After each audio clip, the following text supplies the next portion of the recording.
The reflection. Maya had always lived a quiet life. She worked from home, her days blending into one another in a rhythm of routine. That all changed the night she noticed the girl in the reflection.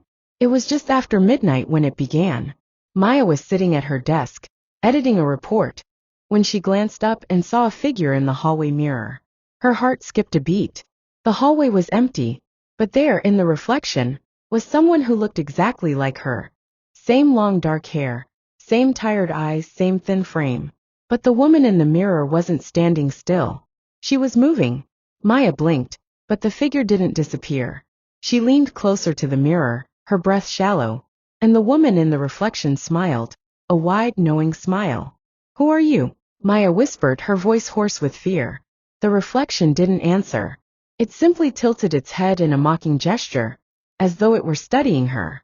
Maya's heart pounded, and she took a step back, shaking her head in disbelief. The woman in the mirror followed suit, mirroring her every move. "I'm going crazy," she muttered, turning away. But she couldn't shake the feeling that the reflection was watching her, waiting. For the next few days, Maya tried to ignore it. She avoided the hallway mirror, kept the lights dim, and didn't glance at her reflection unless absolutely necessary. But the closer she came to the mirror, the more she felt it. Its presence, lurking just behind her.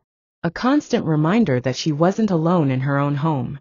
Then one night, after a long, exhausting day, Maya couldn't help herself. She stood in front of the mirror, eyes narrowed, trying to calm her racing heart.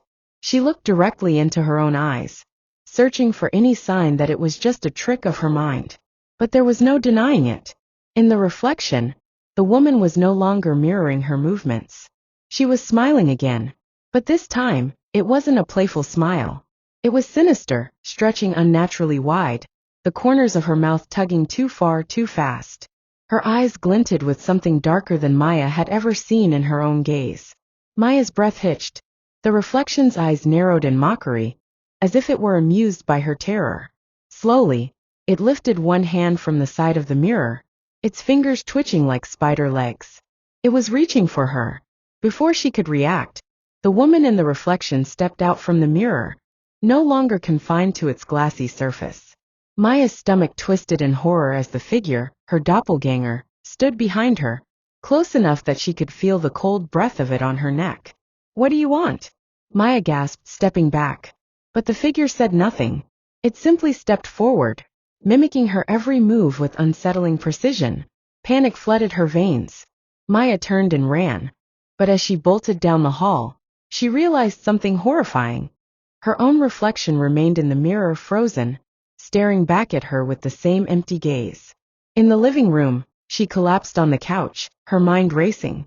She tried to breathe to calm herself, but the feeling of being watched didn't leave her. It was getting closer, she knew it. Days blurred together as Maya began to lose track of time. She stopped sleeping, stopped eating, her body growing weaker as the doppelganger seemed to feed off her fear. Every time she looked in a reflective surface, there it was, closer, more real, its smile wider, its eyes more piercing. It followed her from room to room, its presence so constant that it felt like it had always been there, just waiting. One night, desperate and trembling, Maya did what she'd sworn she would never do. She stood in front of the mirror, staring directly into the reflection of her own eyes. "I'm not afraid of you," she whispered, trying to summon whatever courage she had left. But the woman in the mirror didn't speak. Instead, it took a step forward, and Maya's heart stopped as she realized. The reflection was no longer her own. It was the doppelganger now.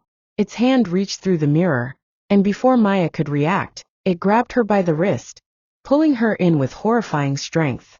She screamed, but her voice was swallowed by the glass, the mirror pulling her in, dragging her into its cold, suffocating depths. And then there was nothing. The house was silent.